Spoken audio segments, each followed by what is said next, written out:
Assalamu alaikum students, and now we are going to discuss themes in Pride and Prejudice. Story को हमने discuss किया तो major जो themes story के अंदर हमारे पास आते हैं, the one and the most important which you can say is marriage.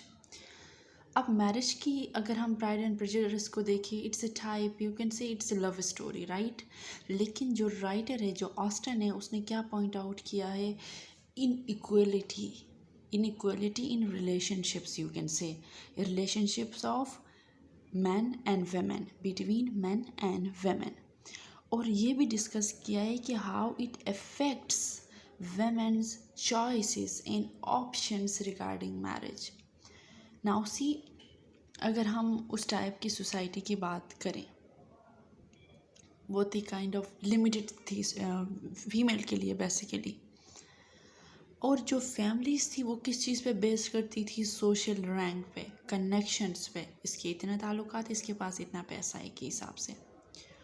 और जो लड़कियां जो you can say upper class या लोअर मिडिल क्लास या मिडिल क्लास में पैदा होती थी, तो उनके पास तो सच ऑप्शंस नहीं थे कि उनको कोई अच्छा पार्टनर मिल जाए. और साथ में सबसे बड़ी बात जो उस टाइम की थी कि the women they were not allow to have कि उनके पास कोई भी उनका जायदाद वगैरह वो अपने नाम पे नहीं कर सकते थे. अगर हम स्टोरी के अंदर बेनेट फैमिली की बात करें तो मिसेस बेनेट को शादी का इतना वो क्यूरियस, इतनी वो टेंशन में क्यों होती थी कि मेरे बच्चों की शादी हो जाए. द ओनली रीज़न वॉज कि उसके हस्बैंड है, उसके बाद उनका कोई नहीं था, तो उसको तो डेफिनेटली अपने बच्चों के लिए एक अच्छा पार्टनर चाहिए था ताकि उनके सरों पे छत हो. और मैरिज का सिर्फ ये था कि सिक्योरिटी या फाइनेंशियल स्टेबिलिटी आप कह सकते हो कि कोई ना कहीं से खाना हो, क्योंकि जॉब वगैरह का भी सीन नहीं था उस सोसाइटी के अंदर. वो जिस क्लास से ये मिस्टर बेनेट की जो फैमिली थी या जो क्लास थी, तो वो क्लास बाहर जाके जॉब भी नहीं कर सकती थी. तो उनके पास वन एंड ओनली ऑप्शन ये था कि अच्छा बंदा ढूंढो जिसके पास पैसा हो, जो तुम्हें खुश रखे, फाइनेंशियली तुम्हें सिक्योरिटी मिले. तो ये रीज़न थी कि मैरिज पे इतना फोकस क्यों किया गया. तो marriage was option for them. Option किस चीज़ के लिए? To get wealth and social standing. ये दो चीज़ें आपके पास है, देन यू कैन से कि आप you are the luckiest person.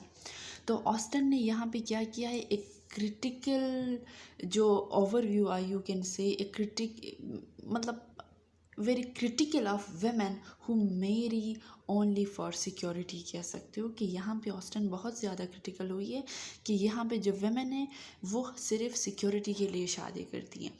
तो ये जो ऑस्टन की फ्रेंड थी चार्लोटे, उसने क्या किया था, उसने तो फाइनेंशियल स्टेबिलिटी के लिए शादी की थी, बल्कि उसी रिश्ते को एलिज़ाबेथ ने रिजेक्ट किया था. And eight the and Elizabeth ने शादी पैसे के लिए नहीं की बल्कि लव के लिए की. डार्सी तो उसको पहले से पता था कि पैसे वाला है, लेकिन स्टार्ट में उसने कहा ये बड़ा बदतमीज़ है, ये प्राउड है, ये है वो है.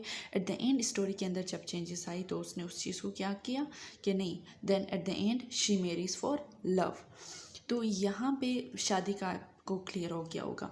अगर हम ओपनिंग लाइंस की बात करें जो हमने प्रीवियस लेक्चर में भी की थी, कि ये बेसिकली इसी चीज़ को सोशल स्टैंडिंग पे, सोशल स्टेटस पे, सोशल क्लास जो है या मैरिज पे फोकस्ड है. अब the main events of the story are centred around the Bennet sisters getting married. Start से लेकर एंड तक मैरिड होता है और हर चैप्टर के अंदर आपको मिलेगा ज़्यादा बात जो है वो शादी पे ही हुई है. तो ये आप लोग पढ़ लें और ये हो गया मैरिज का कॉन्सेप्ट उस टाइम में क्या था. I hope it's clear to you. Second discuss करते हैं प्राइड की. अब प्राइड की बात हम करें, the entire novel is about it. Story की स्टार्ट ही इसी चीज़ की वजह से हुई है. तो the constant presence of pride or the pride in their attitude and the way they treat each other. तो ये जो चीज़ है वो नॉवल के अंदर हमें ज़्यादा मिलती है. अब प्राइड ने क्या किया, it blinds Elizabeth and Darcy to their true feelings about each other. Definitely इसी चीज़ से वो लोग एक दूसरे को मिसजज करने लगे.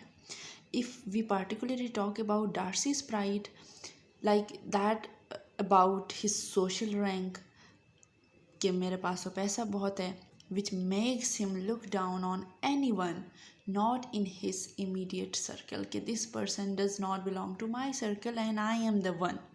तो ये पर्सनालिटी में बात जब आ गई तो डार्सी और एलिज़ाबेथ के बीच में प्राइड ने दोनों को अंधा किया हुआ था, and they were not aware of कि what they are actually feeling for one another. एक दूसरे के लिए वो एक्चुअल में क्या फील कर रहे हैं वो नहीं, जो ऊपर से हो रहा था ये मगरूर है, ये वो है, ये फलाना है, तो ये बातें चल रही थी। अब जब वो इस प्राइड से जब कम्प्लीटली फ्री हुए, जब उनकी सारी मिसअंडरस्टैंडिंग क्लियर हो गई, तो एंड में क्या हुआ, it makes it clear that with the proper moral upbringing one में overcome it to lead a life of decency and kindness. तो एंड में जब प्राइड कम हो गई तो ख़त्म हो गई, कम क्या हो गई, वो मिसअंडरस्टैंडिंग क्लियर हो गई, तो उनको पता चल गया कि what we are feeling for each other. तो pride throughout the novel, बहुत से मेजर चैप्टर्स के अंदर प्राइड का बहुत बड़ा रोल है। प्राइड की वजह से ही आप कह सकते हो कि हमारे जो इवेंट्स है वो कर होते गए, कॉज एंड इफ़ेक्ट का जो है प्राइड का उसमें बहुत बड़ा रोल है। अब जहाँ पे प्राइड की बात की है तो प्रेजुडिस की तो बात वो बनती है। If we talk about the title, the original title, that was first impression, तो मोस्टली कैरेक्टर्स ने फर्स्ट इम्प्रेशन में एक दूसरे को गलत ही जज किया। गलत कैसे जज किया? Elizabeth is particularly subject to prejudice, she जजेस both mister Darcy and mister Wickham on their first impressions. Mister Darcy appears to be the elitist and snobby, and Mr. Wickham appears to be trustworthy. अब Elizabeth का दोनों की judgement कितनी ख़राब गई। पहले उसने कहा कि डार्सी तो माशाल्लाह से बहुत ही बदतमीज़ है और विक्रम तो बहुत अच्छा है, और एंड में क्या हुआ, डार्सी अच्छा निकला और विक्रम जो है वो विलन निकला। तो first impression was not a kind of working for Elizabeth, या फर्स्ट इम्प्रेशन जो था वो एलिज़ाबेथ के फेवर में नहीं था। तो वो जो कहते हैं first impression is always the last one, तो it is not always the last one. बहुत सारे केसेस में लास्ट इम्प्रेशन जो है वो ज़्यादा ज़रूरी है as compare to the first impression, लेकिन बहुत सारे ऐसे सिचुएशंस भी होती हैं जिसके अंदर first impression plays great role.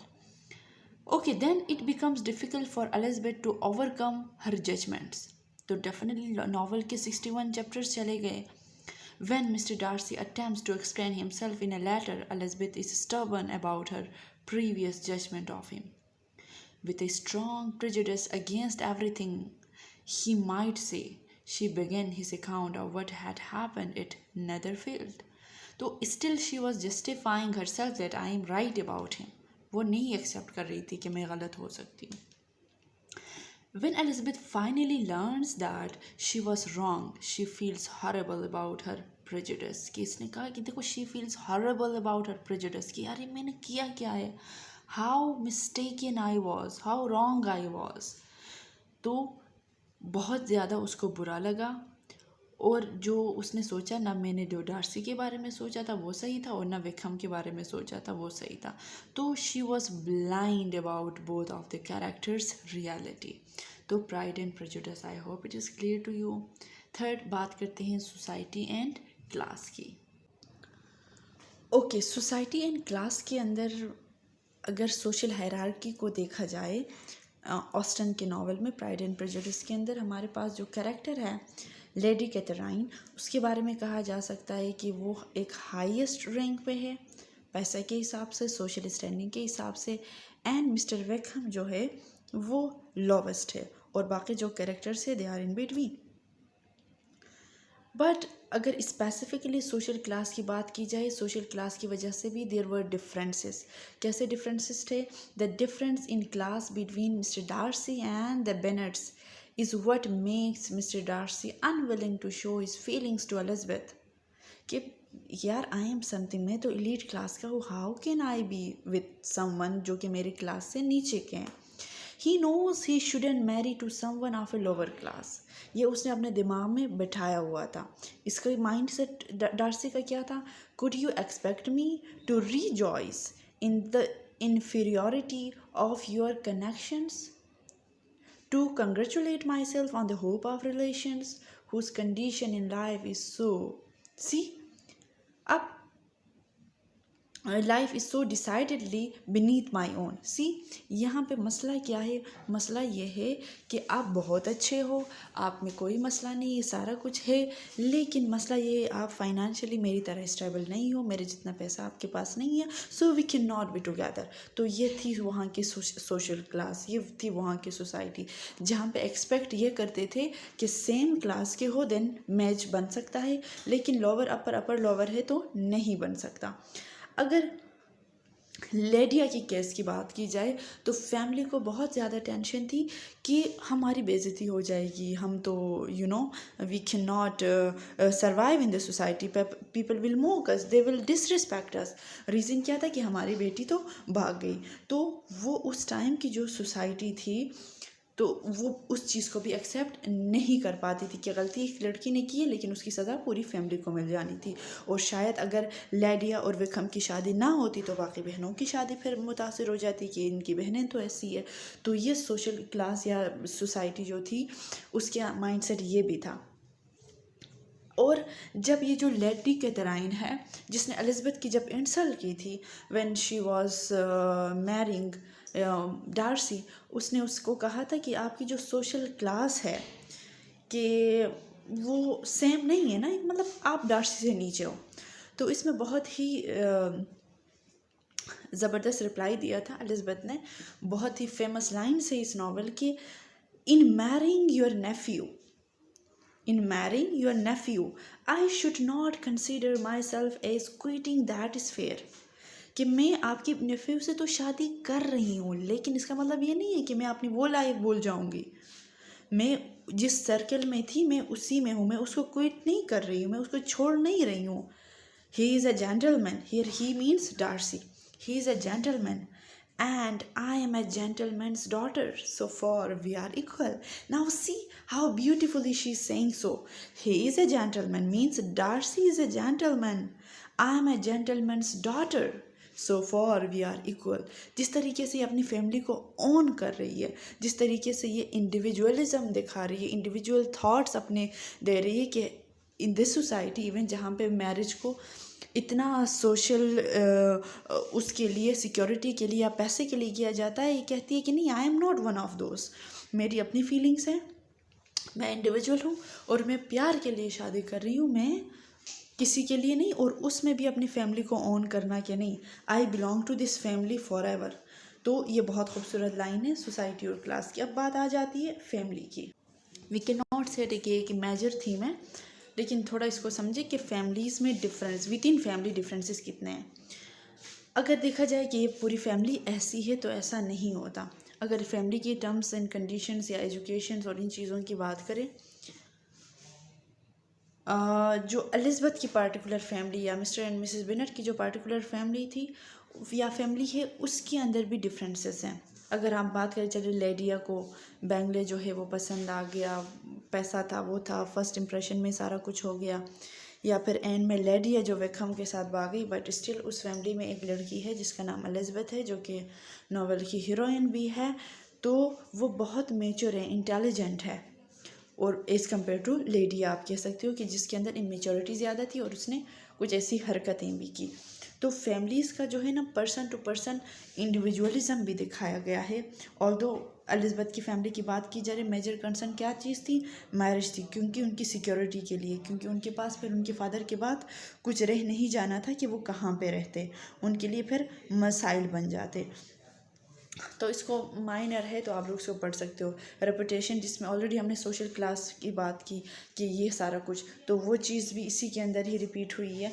Minor themes में आता है मिसअंडरस्टैंडिंग या मिसकम्युनिकेशन का ह्यूज रोल रहा है, जिसको हमने डिटेल में स्टोरी के अंदर डिस्कस किया कि how misunderstanding start and how it ends.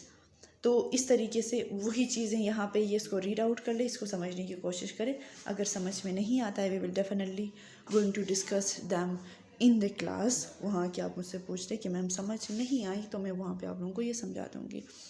So it is enough for today.